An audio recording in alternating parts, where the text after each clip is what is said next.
नमस्कार। मैं वीके शास्त्री अपने चैनल के माध्यम से आप सभी दर्शकों का बहुत बहुत स्वागत करता हूं। दैत्यों के सेनापति राहु 30 अक्टूबर 2023 को मंगल की राशि मेष राशि को छोड़कर देवगुरु बृहस्पति की राशि मीन राशि में गोचर करने जा रहे हैं। राहु 12 अप्रैल 2022 से मेष राशि में गोचर कर रहे हैं। पिछले 15 माह से राहु का गोचर मेष राशि में ही है। मेष राशि अग्नि तत्व राशि है और राहु वायु तत्वीय ग्रह हैं। अग्नि और वायु के मेल से आग बहुत तेजी से भड़कती है और जब आग भड़कती है तो सब कुछ जलाकर राख कर देती है। मेष राशि के स्वामी हैं मंगल। मंगल राहु का संबंध बनने से आकस्मिक दुर्घटनाएं, चोट चपेट, आग से जलना, इलेक्ट्रिक शॉक लगना, लड़ाई झगड़ा और बड़े पैमाने पर युद्ध की स्थितियां भी बनती हैं। सबसे बड़ी बात, मंगल राहु का संबंध हमारे सुखों को जलाकर राख कर देता है और यही हो रहा है आपके साथ पिछले 15 माह से। हालांकि ये राशि परिवर्तन 3 माह के बाद होगा, लेकिन ज्योतिष शास्त्र का कहना है कि जो ग्रह लंबे समय तक एक राशि में गोचर करते हैं वो राशि परिवर्तन से 1.25 माह पूर्व ही अपना फल देना शुरू कर देते हैं और राहु एक राशि में 18 माह का गोचर करते हैं। इसीलिए ये वीडियो पहले ही अपलोड कर रहा हूँ। इस वीडियो में यही चर्चा का विषय होगा कि राहु के राशि परिवर्तन करते ही आपको अपनी किन किन परेशानियों से राहत मिलने जा रही है और आपके जीवन में क्या क्या सुखद परिवर्तन देखने को मिलेंगे। लेकिन उससे पहले हम ये समझेंगे कि राहु क्या है, राहु का प्रभाव क्या होता है, कैसे समझें कि राहु हमारे जीवन में अशुभ फल दे रहे हैं। तो मिथुन राशि के जातकों के जीवन पर राहु के राशि परिवर्तन का क्या प्रभाव पड़ेगा, इसी का विश्लेषण करेंगे इस वीडियो में। ये विश्लेषण आपके चंद्र राशि के आधार पर किया जा रहा है और वीडियो के अंत में ग्रहों में राहु के उपाय भी बताऊंगा। राहु को ज्योतिष शास्त्र में दैत्यों के सेनापति की संज्ञा दी गई है और हमारे जीवन की 60 to 70% समस्याओं का कारण राहु ही होते हैं। लेकिन आज के समय में राहु ही हमें वो सब कुछ दे सकते हैं जो हम पाना चाहते हैं, क्योंकि कलयुग के किंग हैं राहु। राहु एक ऐसा ग्रह है जो अचानक से विपरीत दिशा से एक्टिवेट होकर कार्य करने लगता है।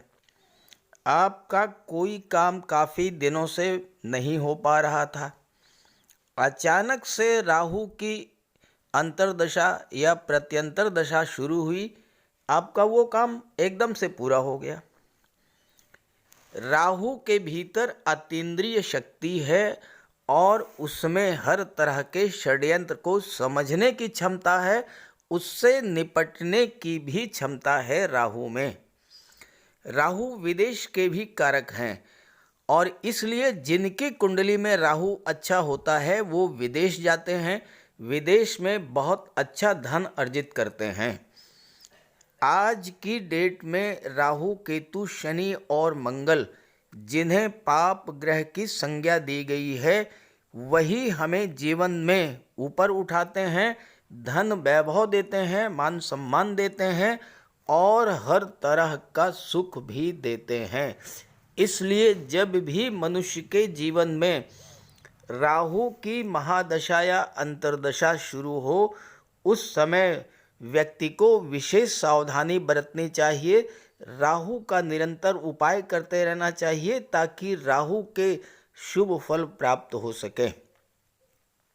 लेकिन यही राहु अगर कुंडली में अशुभ हुए तो तरह तरह के कष्ट देते हैं। बनते बनते काम बिगड़ जाते हैं। तो कैसे पहचाने कि कुंडली में राहु हमें अशुभ फल प्रदान कर रहे हैं?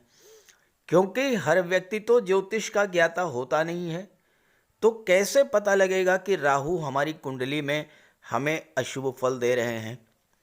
देखिए, कुछ लक्षण मैं आपको बता रहा हूँ। अगर राहु खराब हों तो सबसे पहले तो हमारी मानसिकता को खराब कर देते हैं। मन में लगातार नेगेटिव फीलिंग्स आती हैं। एक अनजाना सा भय हमेशा बना रहता है। राहु हमारी सोच को नेगेटिव कर देते हैं। हमें ये लगता है कि हम जीवन में कुछ कर ही नहीं सकते। मन में भ्रम की स्थिति पैदा होती है और हम रस्सी को भी सांप समझकर उससे डरते रहते हैं। अगर आपके साथ लगातार चीटिंग हो रही हो, लगातार धोखा मिल रहा हो, सरकार से जुड़े कार्यों में लगातार असफलता मिल रही हो, किसी भी काम में मन ना लग रहा हो, अचानक से अशुभ घटनाएं आपके जीवन में घटित होने लगें, तो आप ये समझ जाइए कि राहु आपके जीवन में खराब फल दे रहे हैं और तुरंत राहु का उपाय कीजिए। इसके अलावा राहु खराब हो तो घर में कबाड़ जमा होने लगता है, खास करके इलेक्ट्रिक आइटम्स का कबाड़। राहु पारिवारिक जीवन को खराब कर देते हैं, पति पत्नी के संबंध खराब कर देते हैं, आपस में भ्रम और गलतफहमी की स्थिति भी बना देते हैं। राहु शुभ कब होता है, अब ये भी समझ लें। जब कुंडली में केंद्र के भाव या त्रिकोण के भाव में गोचर करें और अकेले गोचर करें। केंद्र के भाव 1, 4, 7, दशम भाव को विष्णु स्थान कहा जाता है, पंचम और नवम भाव को लक्ष्मी स्थान कहा जाता है। और अगर राहु इन भाव में अकेला ही गोचर करे तो राहु अपनी महादशा, अंतर्दशा या प्रत्यंतर दशा के दौरान अत्यंत शुभ फल प्रदान करेंगे और आपको रंक से राजा भी बना देंगे। लेकिन ध्यान दीजिएगा कि अगर राहु के साथ त्रिषडाय भाव के स्वामियों की युति बन जाए, यानी राहु के साथ तीसरे भाव, छठे भाव या 11वें भाव के स्वामी आकर के बैठ जाएं, तो ये जिस भाव में गोचर कर रहे हैं उस भाव के अशुभ फल आपको प्राप्त होंगे। लेकिन ध्यान दीजिएगा, कुंडली का दशम भाव इसका अपवाद है। दशम भाव में राहु हो और उनके साथ त्रिषडाय भाव के स्वामी भी बैठे हों, तब भी राहु शुभ फल ही देगा। तो इसी आधार पर विश्लेषण करेंगे कि अलग अलग राशि के जातकों को महाबली राहु क्या फल प्रदान करेंगे। तो यह है मिथुन राशि के जातकों की कुंडली। मिथुन राशि के लग्न के स्वामी हैं युवराज बुध। बुध बुद्धि के कारक हैं, आईटी सेक्टर के कारक हैं, व्यापार के कारक हैं और बुध मैनेजमेंट के कारक हैं। मिथुन राशि के जातक बुध के प्रभाव से अत्यंत बुद्धिमान होते हैं। मैनेजमेंट के क्षेत्र में, व्यापार के क्षेत्र में मिथुन राशि के जातकों का कोई जवाब नहीं होता है, बहुत अच्छी सफलता अर्जित करते हैं। लेकिन मिथुन राशि द्विस्वभाव राशि है और यही इनकी सबसे बड़ी कमजोरी भी है। एक स्थान पर, एक कार्य पर ये फोकस नहीं कर पाते हैं। जो कार्य ये कर रहे हैं बहुत जल्द उससे ऊब जाते हैं और दूसरे कार्य की तलाश में लग जाते हैं और इसी का नुकसान इनको उठाना पड़ता है। अब बात राहु की हो रही है, तो जहाँ तक राहु की बात है, राहु पिछले 15 माह से आपके लाभ के भाव में गोचर कर रहे हैं। अब राहु वैसे तो बुध के मित्र हैं, अच्छा रिजल्ट देना चाहिए, लेकिन गोचर मंगल की राशि में है, मेष राशि में, जो कि अग्नि तत्व राशि है, वायु तत्वी राशि और ग्रह हैं राहु। तो सीधी सी बात है कि एकादश भाव को जलाया होगा। एकादश भाव के कोई भी शुभ फल आपको नहीं मिल पाए होंगे। एकादश भाव लाभ का भाव होता है, तो आपके लाभों को प्रभावित किया होगा। आपने अपने कार्य क्षेत्र में जितनी मेहनत की होगी उतनी अर्निंग आपको नहीं मिली होगी। आपके प्रयासों का, आपके एफर्ट्स का फल आपको नहीं मिल पाया होगा।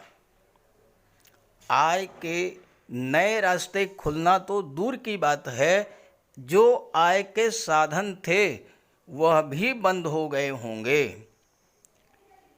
11वां भाव आपकी इच्छाओं को शो करता है। आपकी छोटी छोटी इच्छाएं जो आसानी से पूरी हो सकती थीं, उनमें भी तरह तरह की बाधाएं आई होंगी। और अगर कोई इच्छा किसी तरह से पूरी भी हुई होगी तो बहुत बड़े संघर्ष के बाद पूरी हुई होगी। एकादश भाव आपके सोशल सर्किल को शो करता है। संबंधों में खटास आई होगी। नौकरी व्यापार में स्थितियां अनुकूल नहीं रही होंगी। आय से ज़्यादा खर्च हुआ होगा। यहाँ पर गोचर करते हुए राहु की पंचम दृष्टि आपके कुंडली के पराक्रम भाव पर पड़ी, तीसरे भाव पर। अब तीसरा भाव होता है पराक्रम पुरुषार्थ का। अब राहु वैसे तो तीसरे भाव में बहुत अच्छा रिजल्ट देते हैं, लेकिन मेष राशि में गोचर करने के कारण राहु ने पिछले 15 माह में आपके पराक्रम पुरुषार्थ को जलाकर राख कर दिया होगा। आपको निराशा और हताशा के गर्त में ढकेल दिया होगा। आपने बार बार प्रयास किया होगा, लेकिन लास्ट मोमेंट पर आपका काम बिगड़ गया होगा। और जब यही बातें बार बार रिपीट हुई होंगी तो आपके मन में हताशा, निराशा, एक अनजाना भय, डिप्रेशन की स्थिति बनी होगी। आपको ये लगने लगा होगा कि शायद अब मैं ये काम कर ही नहीं पाऊंगा। आपके अंदर एक नेगेटिव दृष्टिकोण पैदा हुआ होगा, और उसका सबसे बड़ा कारण राहु का गोचर रहा होगा। पिछले 15-16 माह से राहु आपकी हर प्लानिंग के विपरीत रिजल्ट कर देते आ रहे हैं। आपकी हर प्लानिंग को फेल करते आ रहे हैं। अपने कार्य व्यवसाय को लेकर पिछले 15-16 माह में आपने जो यात्राएं की होंगी उसमें भी आपको अपेक्षित लाभ नहीं मिला होगा। छोटे भाई बहनों से, मित्रों से, पड़ोसियों से आपके संबंध भी खराब हुए होंगे। राहु की सप्तम दृष्टि कुंडली के पंचम भाव पर पड़ी होगी, और पंचम भाव होता है शिक्षा का, पंचम भाव होता है संतान का, पंचम भाव लव रिलेशंस का होता है, पंचम भाव शेयर और लॉटरी से लाभ को दर्शाता है, मनोरंजन को दर्शाता है, पूर्व संचित कर्मों को दर्शाता है। और राहु भ्रम पैदा करते हैं। आप जो भी पढ़ रहे थे उसी को लेकर आपके मन में भ्रम पैदा हुआ होगा कि मैं जो पढ़ रहा हूँ, जो तैयारी मैं कर रहा हूँ, क्या उसमें सफलता मिलेगी। मन में किसी बात को लेकर लगातार भ्रम की स्थिति बनने से आपकी पढ़ने की, सोचने की, समझने की और याद करने की क्षमता भी प्रभावित हुई होगी। आपका स्वास्थ्य भी खराब हुआ होगा। पेट संबंधी समस्याएं, एसिडिटी, गैस, पाचन तंत्र संबंधी समस्याओं ने आपको परेशान किया होगा। संतान को लेकर लगातार आपकी चिंताएं बढ़ी होंगी,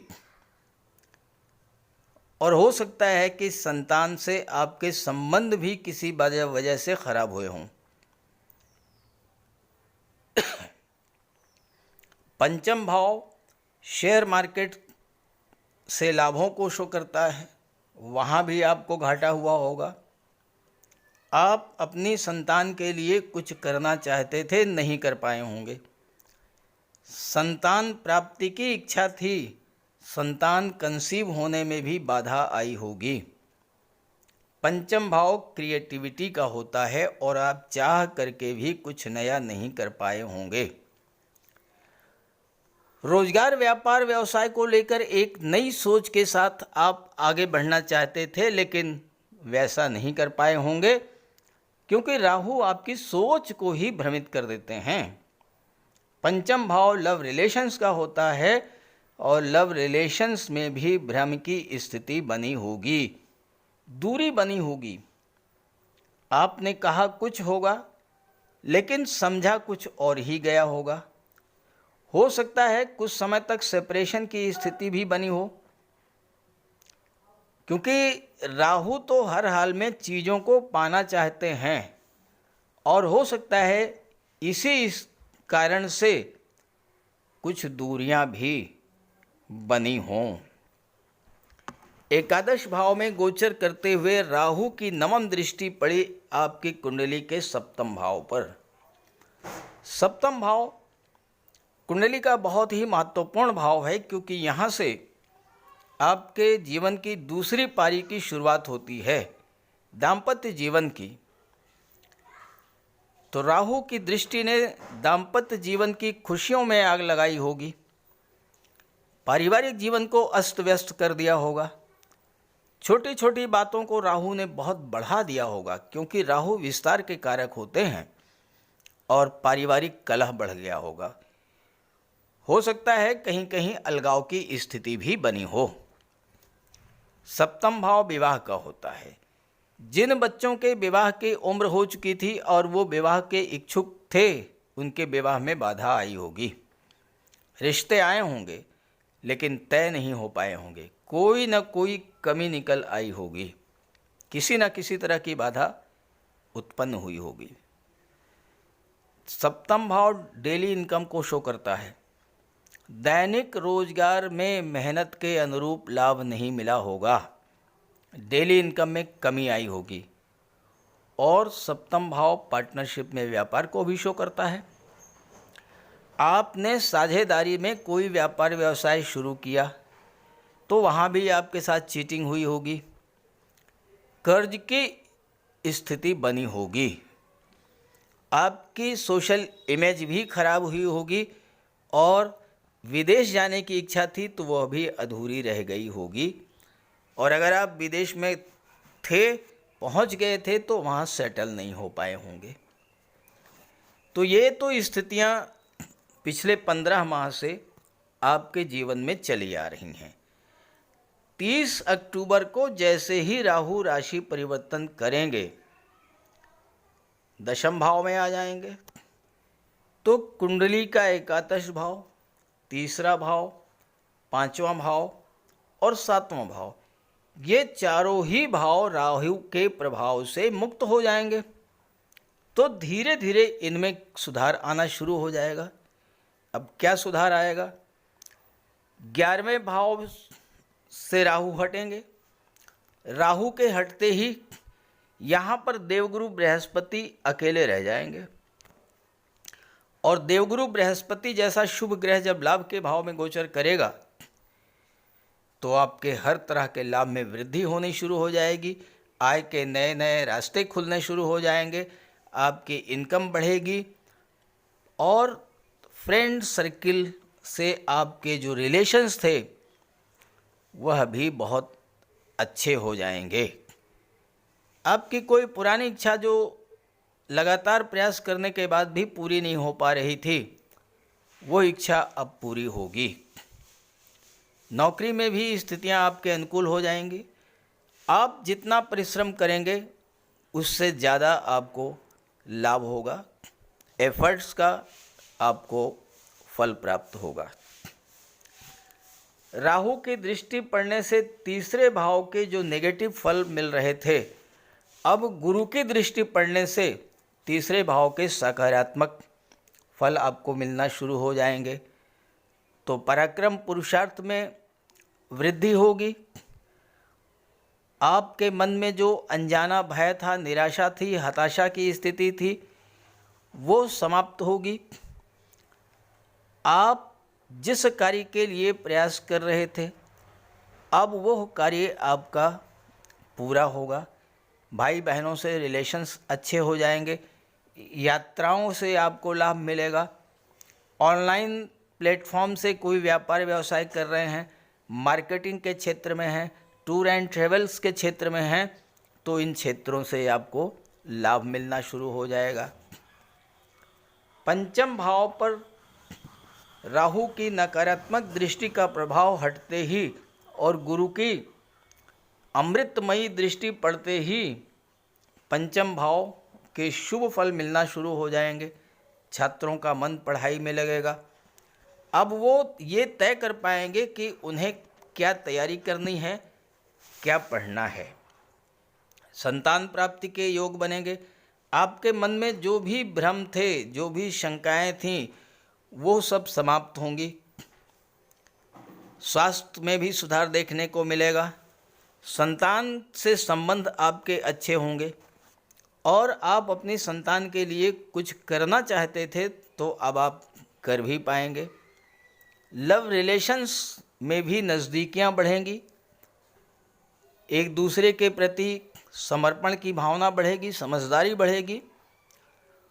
और जब सप्तम भाव के शुभ फल आपको मिलेंगे, राहु का प्रभाव समाप्त होगा, गुरु की दृष्टि पड़ेगी। जब गुरु का प्रभाव पड़ेगा तो सप्तम भाव के सभी शुभ फल आपको मिलना शुरू हो जाएंगे। वैवाहिक संबंध तय होंगे, विवाह के रिश्ते आएंगे और आपका विवाह संपन्न होगा। इसके अलावा दाम्पत्य जीवन में जो तनाव, कटुता, कलह की स्थिति वो समाप्त होगी, अलगाव की स्थिति समाप्त होगी, डेली इनकम बढ़ेगी और पार्टनरशिप में व्यापार करने के लिए हो सकता है कोई आपको अच्छा पार्टनर मिल जाए। जब वही पार्टनर अपनी गलती का एहसास करके एक बार फिर से आपके साथ ईमानदारी से व्यापार करने के लिए तैयार हो जाए। तो इस तरह के परिवर्तन आपके जीवन में आएंगे जब 30 अक्टूबर को राहु राशि परिवर्तन करेंगे। तो ये तो मैंने चर्चा की 30 अक्टूबर को राहु के राशि परिवर्तन करते ही क्या क्या सकारात्मक परिवर्तन आएंगे। हालांकि एकदम से कोई परिवर्तन नहीं आएगा, समय तो लगेगा, लेकिन बदलाव आएगा। अब राहु के मीन राशि में गोचर का क्या प्रभाव अगले 18 माह में होगा, इस पर इस वीडियो में चर्चा नहीं करेंगे। इस बिंदु पर अगर आप जानना चाहते हैं तो कमेंट कीजिएगा, अगले वीडियो में विस्तार से चर्चा होगी, क्योंकि ये वीडियो बहुत बड़ा होता जा रहा है। अब चर्चा करते हैं राहु के उपायों पर। राहु का कोई अशुभ प्रभाव आप पर न पड़े, इसलिए राहु का उपाय जरूर करें। राहु का सबसे बढ़िया उपाय है मोर पंख। देखिए, राहु को सर्प का स्वरूप माना गया है और मोर सर्प को खा जाता है, तो जहाँ पर मोर पंख रहता है वहाँ पर राहु का प्रवेश नहीं होता है। अपने घर के मेन डोर पर, बेडरूम में, ड्राइंग रूम में, स्टडी रूम में एक एक मोर पंख लगा दें। एक मोर पंख अपने तकिए के नीचे रखें। जहाँ पर आप कार्य करते हैं, ऑफिस में, वहाँ भी मोर पंख आप रखें और अपने बैग में एक मोर पंख जरूर रखें और एक सुरमे की डिबिया, ये दो चीज़ें अपने बैग में हमेशा रखें। और एक छोटी सी चांदी की गोली अपनी जेब में रखें। इससे राहु और बुध दोनों का उपाय हो जाता है। काले कुत्ते को भोजन दें, काली गाय की सेवा करें, इससे राहु, केतु और शनि तीनों ही प्रसन्न होते हैं। कुष्ठ आश्रम में जाकर के या दिव्यांगों को भोजन का दान दें और एक नारियल शनिवार के दिन अंधेरा होने पर अपने सिर के एंटी क्लॉकवाइज 7 बार घुमा करके नदी में बहा दें। दुर्गा माता का आशीर्वाद प्राप्त करें, दुर्गा चालीसा का पाठ करें, सोमवार के दिन शिवलिंग पर अभिषेक करें, सफ़ेद चंदन का टीका लगाएं और एक सफ़ेद चंदन का टुकड़ा अपने पास रखें, घर में कपूर की धूनी दें। ये छोटे छोटे से उपाय हैं। अगर आप इन उपायों को करते हैं तो निश्चित रूप से राहु के सभी शुभ फल आपको प्राप्त होंगे। तो उपाय ज़रूर कीजिएगा, लाभ मिलेगा। और जब लाभ हो तो कमेंट करके बताइएगा और ये वीडियो अपने साथियों को, अपने मित्रों को भी शेयर कर दीजिएगा। नमस्कार।